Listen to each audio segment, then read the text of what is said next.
bir neçə il əvvəl əsas bundan qarnının ağrısı o idi ki, Xankəndidə konsulluq açılıb. Biz də yazdırdıq, çıxış edirdik, sizə də müsahibələrimdə dəfələrlə vurğulayım ki, mənasız işdir.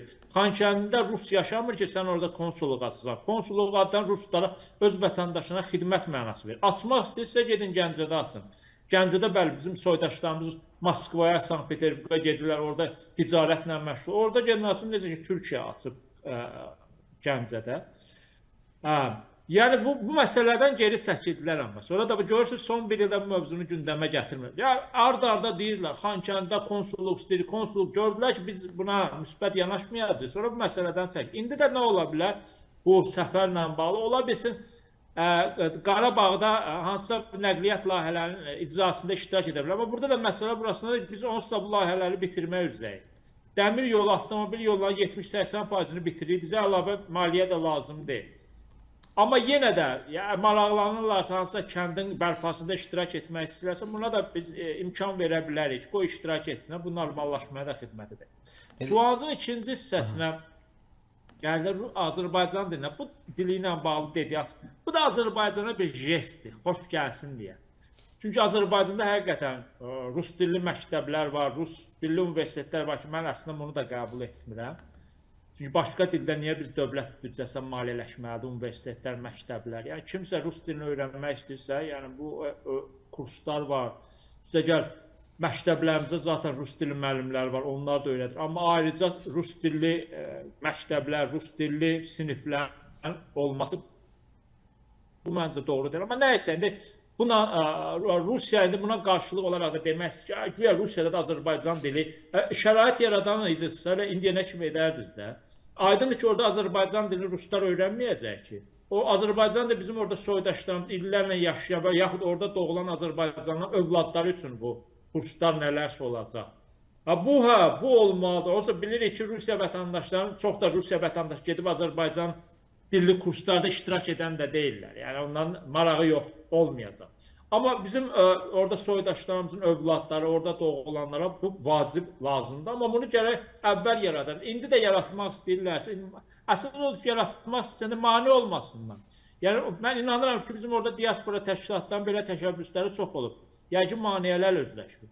Bu dediklərini eləsələr, bu biraz normallaşmaya xidmət edəcək. Amma kompensasiya ilə bağlı mən bir fikrə yenə də qayıdım. Kompensasiya ilə bağlı ilk dəfə bu məsələni elə Rusiya prezidenti Vladimir Putin keçən oktyabr ayında Azərbaycan prezidenti İlham Əliyevlə Düşənbədə görüşündə dedi ödəyəcəyik.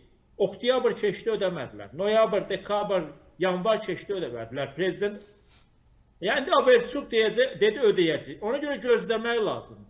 Qoy görə nə vaxt ödəyirlər. Çox da prezident dedi 4 ayda ödəmədilər. Yəni biz indi prezident inandıq amma ödəmədilər. Baş nazirin müavinindən mi inanacağıq? Qoy elə yerinə yetirsinlər. Qoy yerinə etsə və biz o ölənlərin ailələrindən və yaralılar bizə sonra saytlara, jurnalistlərimizə açıqlama versin. Bəli, onların hesablarına pul köçürüb. Bu baş verməyənə qədər də bunlar hamısı söz yığınağı olaraq qalacaq ki, güya kompensasiya ödəyəcəkdir.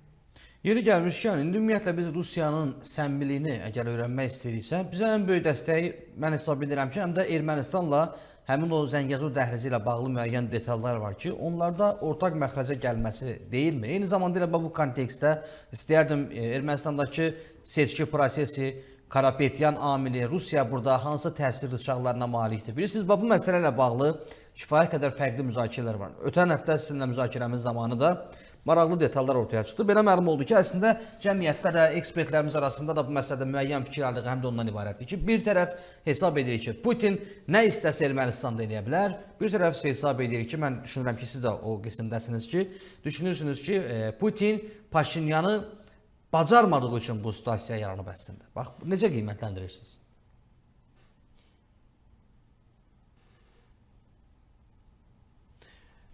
İnternetdə müəyyən problemlər yarandı, səhv eləmirəmsə, hörmətli Elxan müəllimlə yenidən əlaqə qurmağa çalışaq. Bu arada, əziz izləyicilər, dəyərli dostlar, mən hər birinizdən xahiş edirəm. İzlədiyiniz zaman mütləq və mütləq yayımı bəyənin, suallarınızı da ünvanlamağı unutmayın. Qeyd edirəm ki, verilişimizin qonağı da hörmətli Elxan Şahinoğludur. Buyurun Elxan müəllim. Yəni Ermənistan bəli Artıq seçkiyə az qalıb. 7 iyunda parlament sessiyası. Bütün diqqətlər Ermənistan daxili siyasi qüvvələr oraya yönəlib. Rusiyanın da diqqət oraya yönəlib. Çünki Rusiya açıq-aşkar, siz də xatırlatdınız Putinin Paşinyanla görüşü. Əlindən gələn edəcək ki, Paşinyan seçkidən məğlub olsun. Samvel Karapetyanı gücləndirirlər, Robert Koçaryan, digərləri ittifaq formalaşdırırlar. Amma yenə də Paşinyanın mövqeyi pis deyil. Amma mane olmağa çalışırlar. Bu da faktdır. Düzdür, Paşinyanı Amerika və Avropa dəstəkləyir və bir neçə gündən sonra çox önəmli bir tədbir olacaq İrəvanda. Avropa Siyasi Şurasının sammiti keçiriləcək.